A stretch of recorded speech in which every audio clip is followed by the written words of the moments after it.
இருந்தேன் இமையோர் விருந்தமிழ்தம் என்றாலும் வேண்டேன். இவ்விழாவின் சிறப்பு விருந்தினர் ஈரோடு கிழக்கு சட்டமன்ற உறுப்பினர் வி.சி.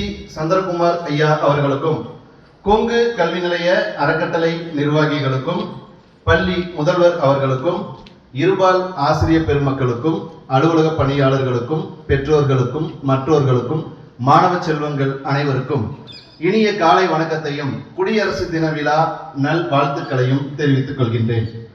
நீங்கெல்லாம் இன்னொரு ஒரு மாதத்துல 10ஆம் வகுப்பு 12ஆம் வகுப்பு அரசு பொதுத் தேர்வு எழுத போறீங்க. இந்த 10ஆம் வகுப்பு 12ஆம் வகுப்பு அரசு பொதுத் தேர்வுல அதிக மதிப்பெண் பெறுவதற்கான ஒரு சில வழிமுறைகளை சொல்ல போறேன், கவனமா கேளுங்க. மாணவ பருவத்தில் பின்பற்ற வேண்டிய அறங்கள் அப்படின்னு ஒரு சிலர் சொல்றாங்க.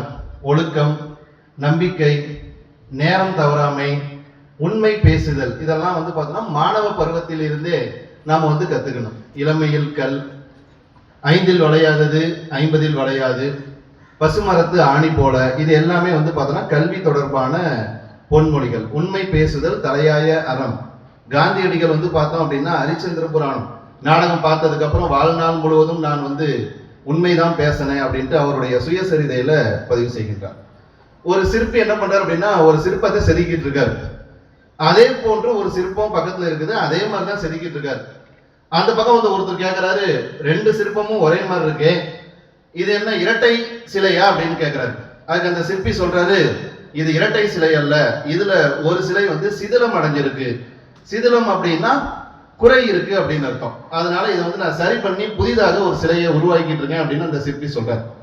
அவர் 2ஐயும் ஒப்பிட்டு பார்க்கிறாரு, என்ன குறையா இருக்கும் அப்படின்னு. கண்களை பார்க்கிறாரு, ஒரே மாதிரிதான் இருக்கு.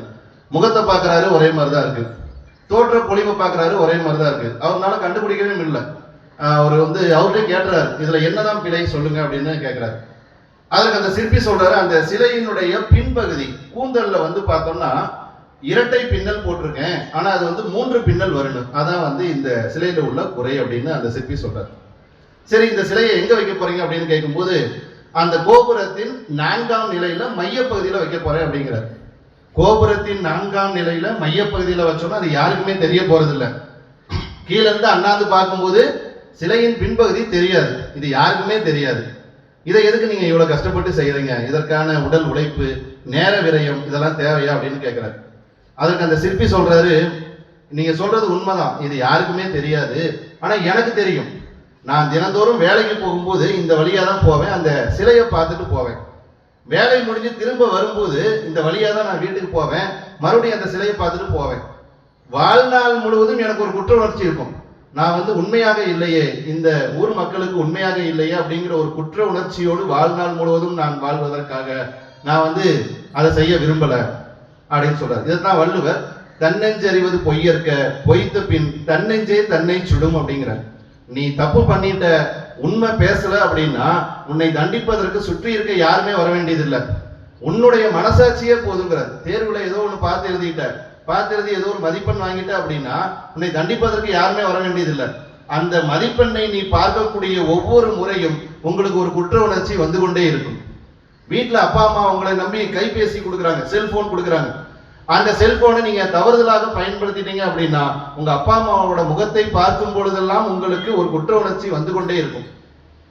சமீபத்துல ஒரு ஆய்வு பண்றாங்க, 10 பருவ மாணவ மாணவிகளிடம். 10 பருவம் மாணவ மாணவிகள்னா teenage boys and girls, 13, 14, 15, 16, 17, 18, 19 teen வருது இல்லையா, டீனேஜ் பாய்ஸ் அண்ட் கேர்ள்ஸ். 13 இருந்து 19 வயதிற்கு உட்பட்ட மாணவ மாணவிகள், அதாவது உங்கள் வயதிற்கு உட்பட்ட மாணவ மாணவிகள்கிட்ட ஒரு ஆய்வு பண்றாங்க. இந்த மாணவர்கள்லாம் செல்போன்ல அதிகமா எதை பார்க்கறாங்க அப்படின்ட்டு ஒரு ஆய்வு பண்றாங்க. அதுல 3 செயல் சொல்றாங்க. இந்த 3ல ஏதாவது ஒண்ணு இருந்தாலுமே அவங்களுடைய லட்சியம் தடைப்படும் அப்படிங்கிறாங்க. அந்த 3ல என்னென்ன அப்படின்னு பார்த்தோம்னா, முதலாவதாக என்ன சொல்றாங்க அப்படின்னா ஷார்ட்ஸ், ரீல்ஸ், இதை அதிகமாக பார்க்கறாங்க அப்படிங்கிறாங்க. இரண்டாவதாக இன்ஸ்டாகிராம், அதுல அதிகமாக நேரத்தை செலவிடுறாங்க அப்படிங்கிறாங்க. மூன்றாவதாக ஆன்லைன் கேம்ஸ், இதுல அதிகமாக நேரத்தை செலவிடுறாங்கிறாங்க. நான் காலையில வரும்போது இன்ஸ்டால ஒரு போஸ்ட் போட்டோ இல்ல ஏதாவது ஸ்டோரி போட்டோ தான் சார் நான் வருவேன். மாலை பள்ளி முடிஞ்ச உடனே வீட்டுக்கு போய் ஒரு ஷார்ட்ஸோ ஒரு ரீல்ஸோ நான் பார்ப்பேங்க சார் அப்படின்னு சொல்றவங்களா இருந்தா ஒண்ணே ஒண்ணு நினைவுல வச்சுக்கோங்க, நீங்கள் இழப்பது உங்களுடைய பொன்னான நேரத்தை அல்ல, நீங்க பொதுத் தேர்வில் வாங்கக்கூடிய மதிப்பெண்களை இழந்து கொண்டிருக்கின்றீர்கள். இனி வரக்கூடிய காலம் இந்த 2 மாதங்கள் செல்போன் எதுவும் பார்க்காம முழுக்க முழுக்க பாடத்துல நீங்க கவனம் செலுத்துனீங்க அப்படின்னா கண்டிப்பாக இந்த பொதுத் தேர்வுல நீங்கள் நினைத்த மதிப்பெண்களை விட 50-100 மதிப்பெண் கூடுதலாக பெறுவீர்கள்.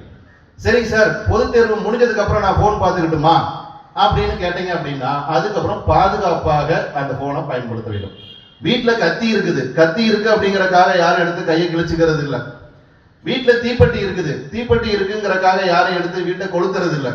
இப்ப கத்தியை கையாள்வதில் எப்படி கவனமாக செயல்படுகின்றோமோ, தீப்பெட்டியை கையாளுவதில் எப்படி கவனமாக செயல்படுகின்றோமோ, அதே மாதிரி கவனமாக செல்போனை கையாள வேண்டும். வீட்டில் இருக்க கத்தி தீப்பெட்டி போன்று ஒரு பொருள் தான் செல்போன் அப்படிங்கிறது. எண்ணம் போல் வாழ்க்கை அப்படிங்கிறது அன்றைய பழமொழி.